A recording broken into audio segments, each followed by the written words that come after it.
আসসালামু আলাইকুম everyone, it's me Isha. Welcome to my new mini vlog video. Mini vlog video আমার usually করা হয় না, কজ আমি ভাই মেন ব্লগ করে আমি আপ দিতে পারি না এডিটের কারণে, কজ আমি এত পরিমাণে লেজি। তারপরে ভাবলাম আজকে এই দিনটা একটু মেমোরি রাখি আর কি। এই দিন বলতে এই সকালটা, কজ আজকে আমি চলে গিয়েছিলাম আমার ভাইদের মাদ্রাসায়, একটু কাজ ছিল ওইটাতে। তো ভাবলাম এত সকালে যেহেতু বের হয়েছি অনেক দিন পর, তো ভাবলাম এটা একটু মেমোরি রাখি। আর যেহেতু ভাইদের সাথে আর ওদের মাদ্রাসায় আমি অনেক দিন পর কি ভাই আমি ওই দুই একবার যাওয়া হয়েছে, তো এটা অনেক দিন পর আর এই মর্নিং ওদের দিয়ে আসার জন্য, তো ভাবলাম এটা একটা মেমোরি রাখি। আর আমার ভাই বলতে ওরা আমার কাজিন, আমার ছোট কাজিন, বাট আমি আমার আপন ভাইদের মতন ওদের অনেক বেশি মানে কি বলে স্নেহ করি। ওরাও ভাই আমাকে অনেক বেশি রেসপেক্ট করে।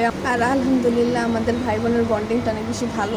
তারপরে তো এখানে আমি আমার স্কুলটাকে একটু ভিডিও করতে করতে যাচ্ছিলাম, ভাবছি আমি আমার স্কুলটাকে একটু মেমোরিতে রেখে দেই। তারপরে আমি ভাই ভিডিও করতে করতে এসে পড়েছি। তো এখানে আম্মু রিক্সা ভাড়া দিচ্ছিলো, তার জন্য আমি ভাবলাম একটু ভিডিও করে নিই। আর মাঠটা এত বেশি সুন্দর লাগতেছিল, তাই একটু কাছে গিয়ে ভিডিও করলাম। আর ভাই এই মাঠ, এই জায়গাগুলো দেখলে সেই ছোটোবেলার কথা মনে পড়ে যায়। আর এখানে দেখো বেবিরা মানে কি জানি করছিল পানির মধ্যে, তো ভাবলাম একটু জুম করে ভিডিও করে নেই। ওরা কি করতেছিলাম আমি বুঝতে পারতেছিলাম না, তাই ভাবলাম দেখি জুম করে ভিডিও করলে কিছু বোঝা যায় কিনা ভাই। তারপর আমি কিছু বুঝিনি, তারপরে আর কি এমনি দেখে একটু ভিডিও করে এসে পড়েছি। বাট বেবিদের দেখতে ভালোই লাগতেছিল, বাট আমি এটা বুঝতে পারতেছিলাম না ভাই ওরা এই পানির মধ্যে খেলতেছে কেন এই সকালবেলায়। তারপরে যাই হোক আমি এসে পড়েছি।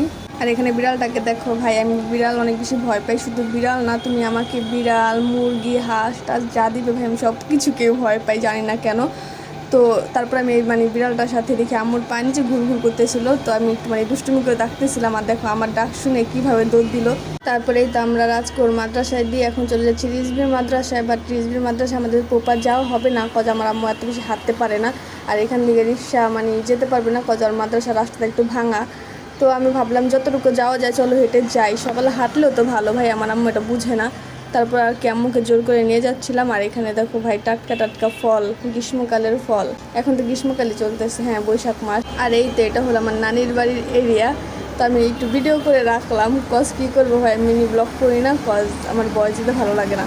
আর এভরিওয়ান তোমরা আমার এই ভিডিওতে ভরপুর নয়েজ পাবে, কজ ভাই আমি রোডের কাছে বসে ভয়েস দিতেছি। আমার এতক্ষণ মাথায় ছিল না যে আমি রোডের কাছে বসে ভয়েস দিতেছি, অনেক বেশি নয়েজ আসবে।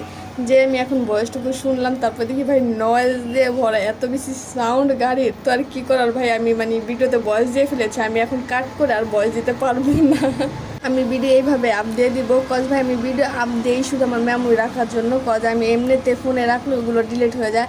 আর আজকে আমি বের হয়েছিলাম বোরকা পরে, আমি অনেক দিন পর বোরকা পরলাম। আর এখানে আমি বসে আছি রিক্সায়, আমার আম্মু ভাড়া দিবে, তারপর আমি নামবো। আমার আম্মু যে পর্যন্ত রিক্সা ভাড়া না দেয় আমি ভাই বসেই থাকি, এত পরিমাণে লেজি।